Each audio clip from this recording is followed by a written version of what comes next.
Welcome to the Let's Grow Annual Challenge Day 203. Today we are talking about financial growth like we have been this entire month, and we're focusing on financial growth and thinking about it in terms of the Lifeline exercise. We talked about the Lifeline exercise. I've talked about it, shared it, taught it since 2020 and the craziness of the pandemic. During part of the Get Up and Go challenge, every other month we did a 30+ day challenge to get us up, going, and moving and doing things that we could do in a time when so many things were restricted and we were shut down. There were a lot of things we weren't allowed to do. So one of the things I did was doing every other month I did a 30-day challenge. In addition to that, I was taking some online courses and doing online trainings just to keep moving forward. And I joined a coaching program that was all about core skills. And two of the core skills I took away from that training and that coaching and added to the life framework that I use to kind of take the craziness of our lives and all the chaos that can ensue and add a little structure to it so that I could have control over my thoughts, control over my feelings, control over my spirit, control over the 9 areas and aspects of my life. I went from 7 that I'd learned from Jim Rohn and Tony Robbins back in the I think it was the 70s. I say the 80s, but I actually think it was in the late 1970s that I first was exposed to it. And I decided, life can be pretty complicated, but if we can put a framework around the things and we can put them in little buckets or think about them in different areas and then ask ourselves, how do they interact? We can actually consciously choose how we want some of those things to be. So, of course, financial health, financial wealth, financial well-being, financial growth is one of the primary categories. Why? Because the world runs on resources and money, and we can say what we want, but the more of it we have, the more freedom and flexibility we have to do and be and have the things we want to. So, Lifeline exercise. Write up guide 2 of the Let's Grow Annual Challenge private Facebook group page is about Aval's story of applying the Lifeline tool or exercise, whichever term you prefer. I know a lot of people don't want to hear the word exercise because they don't want to think we actually have to do something in order to get what we want. So Lifeline exercise, here's the one I started using in the 1920s when I wasn't born yet, in 2020 during the pandemic. And it just is the year I was born, yes, 1960, and then an arrow on the other end to go to 2024 and beyond.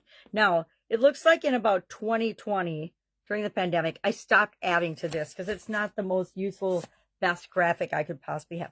It's not even written backwards. How lame is that? So I use it to demonstrate that you can just grab a piece of paper, you can grab a piece of cardboard, and you just write on it by the year it happened, key events and key things that have key experiences that you've had in your lifetime so far, right? And I just added the birth of my granddaughters because those were after 2020 and things like that. But I actually have a giant, those poster boards you can get at Walmart or Target that kids do projects on for science fairs and things, or for social studies. I remember doing them for that, or for whatever class. And they're like a bifold. They have 2 folds. It makes a big place in the middle and then 2 more, doubles the size. That's what I've got my Lifeline exercise on right now. And I can't obviously pick that up and show you. Nobody wants that many details of my life anyway. But once we get those events on there, we're going to ask ourselves, financially, how did that impact me? Was I growing financially or was I declining financially? I shared before different events where I had like financial devastation. One was my sudden cardiac arrest. I was not prepared for that financially at that time. And it took me about a decade to unbury myself from that fiasco and mess. It's better to take care of ourselves and take care of our health and not have massive health challenges, if at all possible. Now, are some of those things outside of our control?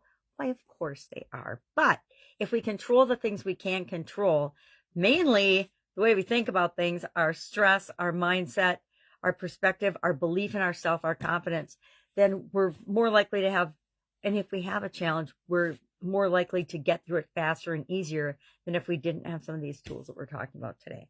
So we're going to look at those events and graph on our chart, high or low, positive or negative, the impact that event had on our financial growth. we're just going to do it today and look at it and think about it and understand and look for lessons learned and look for things that we've done really, really well so we can do more of those, and areas and things and events that tipped us off the financial growth wagon, and we want to make sure that we find ways to prevent those from happening in the future. One of the most important things I did and have done is I created an emergency fund. An emergency fund, so if something comes up and it's an emergency and I need resources now, that fund is available to cover that, and I don't have to worry about it anymore. It takes a huge load of stress off of us when we know that we're covered. It's why I loved working in corporate America, but having my own businesses on the side. It wasn't stressful. The normal stuff that would make people fearful and fear they were going to lose their job if they made a decision that they didn't think was going to be popular, it took a lot of that fear of risk away from me. And I have applied that to other areas and aspects of my life too, with the exception of being insurance prepared when I had a cardiac arrest. Didn't plan on having a cardiac arrest, obviously. We all think we're invincible.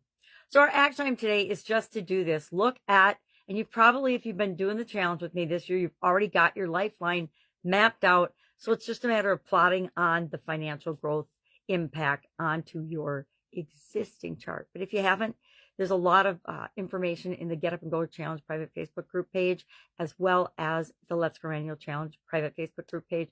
You can go and search on either one of those. If you're a member of the pages, of course, or the groups, of course, and most people are not, you can search and get tons of information on how to do the Lifeline exercise, plus last year and this year, examples of other people applying and using it. Actually, that's just this year, examples of people using it, stories of people using it, and how they applied it in their life. Side note here, I used the name Avril today for our story in Guide 2. I am not talking about my friend Avril Beckford, although she's awesome and wonderful. I have no idea what her financial growth story is, or if she's ever even done the Lifeline exercise. I suspect she probably has. She's a pretty cool lady. All right. Any questions? You ask. Otherwise, have an awesome day, and I'll, of course, be with you tomorrow.